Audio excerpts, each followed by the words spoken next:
This is Dave, and I'm coming to you from the Coastlands Foursquare Church in Aptos, California, just up the coast, a few hours from Los Angeles, and just south of San Francisco, about an hour.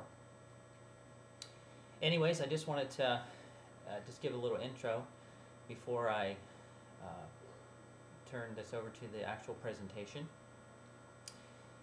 This class, Human Behavior and Organizations, has been very helpful in using these theories to analyze one of the leadership teams that my wife and I are currently leading here at the Coastlands.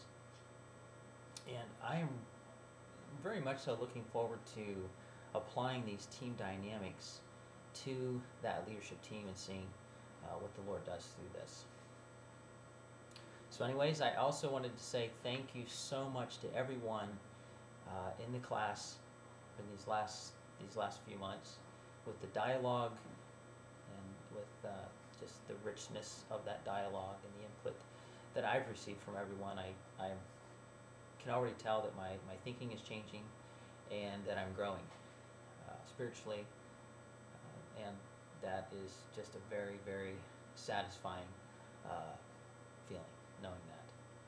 So, and also I want to say thank you to Dr. Markow.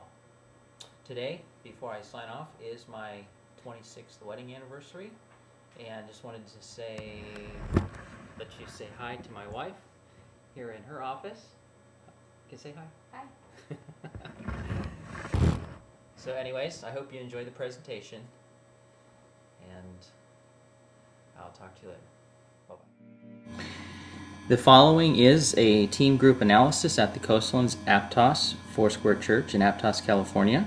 This team analysis focuses on a current leadership team for a small home group ministry called a Delta. My wife and I lead this leadership team that currently consists of 8 people who lead approximately 20 people that meet twice a month. Due to the brevity of the team's existence of 4 months, it is transitioning from group to team status. Deltas are dynamic and fluid in their configurations. We are like what we like to call building the boat as it travels down the river. The area of analysis is particularly meaningful in the ministry context of discipleship and leadership development, and will address applicable group team theories. The Delta groups are really the lifeblood of our church.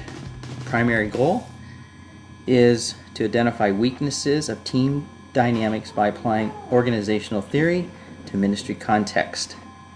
My desire is to learn how to more effectively lead this team, to provide an environment that encourages discipleship and leadership development. Leadership, group cohesion, decision-making, and conflict resolution processes are all areas that are relevant. Each of us can serve as a leader, and one leader creates another and another ad infinitum, just as one candle's flame lights another and another until the once impenetrable darkness has turned to brilliant light. First, we're going to look at leadership theories. Edwin Giselli talks about the Big 5 personality traits and self-efficacy, which is linked to leader effectiveness.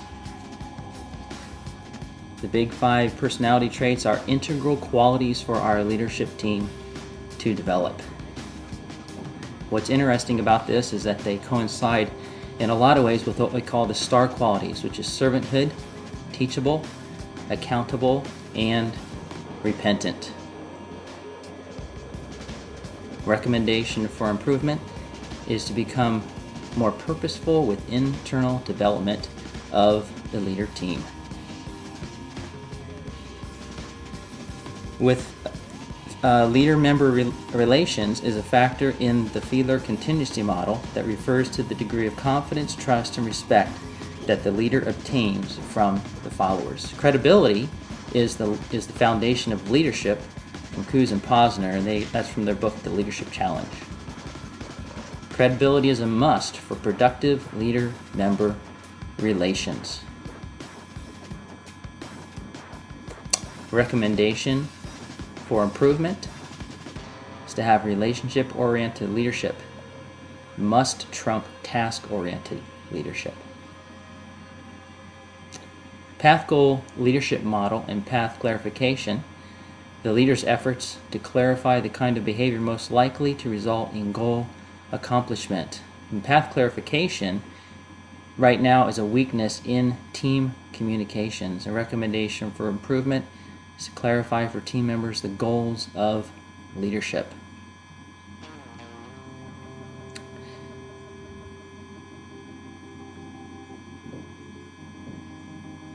Okay, team dynamic number 2 is group cohesion. Military is a great example of group cohesion. The group cohesion theories is what we're going to look at. Cohesiveness is the first one, which is commonness of attitude, behavior, and performance. Cohesiveness in norms. As the cohesiveness of a work group increases, the level of conformity to group norms also increases. And finally, there's norms, and that's the standards of behavior shared by members of a group. Team cohesiveness and norms are currently being established, but they need much more attention. That's going to become a focus. Interviews with team members reveal these norms are forming, which are vulnerability, closeness, servanthood, trust, and accountability. Recommendation for improvement is to increase frequency of interaction among team members, to get together much more often as a team. Locus of control is another theory. It specifies a person's belief that their behaviors influence what happens to them. Internals take personal responsibility for what they do. On the other hand, externals do not. An internal locus of control is definitely a desired norm of ours. And what happens is team members as internals are more likely to disciple others, and that's because they believe they can make a difference in other people's lives. Team members currently show positive signs of internal locus of control. It is definitely something that is developing. Recommendation for improvement: to give leaders more responsibility so that they can experience this to a greater extent. Next is team dynamic number 3, decision making. Hopefully this is not how decisions are being made. Decision making theories are as follows. Group decision making, where interaction results in better decisions. Also, creativity in group decision making can capture opportunities and is beneficial to the group.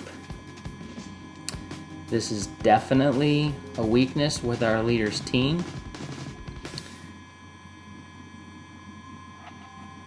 And recommendation for improvement, first of all, is brainstorming. This is something I'm excited about. Brainstorming is a generation of ideas in a group via non-critical discussion. Next is to listen. No one has a monopoly on good ideas. Everyone's ideas have merit and should be considered. And also ask, what if? Asking this question can stimulate a lot of discussion. And after looking at all of these different theories, I can't wait to put them into practice. It's going to be great to hear my leader team thoughts. And the last team dynamic is conflict resolution. Hopefully this is not the way conflict resolution team is treated. First of all, there's functional conflict. Conflict that benefits organizational performance. Problem solving or collaboration, which is the best approach where people work together to resolve conflict, which is due to a lack of group decision making. Functional conflict is minimal. That's what's currently happening with our leadership team. A recommendation for improvement is to be willing to invest time and also to invest effort to reach a resolution that maximizes everyone's outcome. I hope you enjoyed this presentation.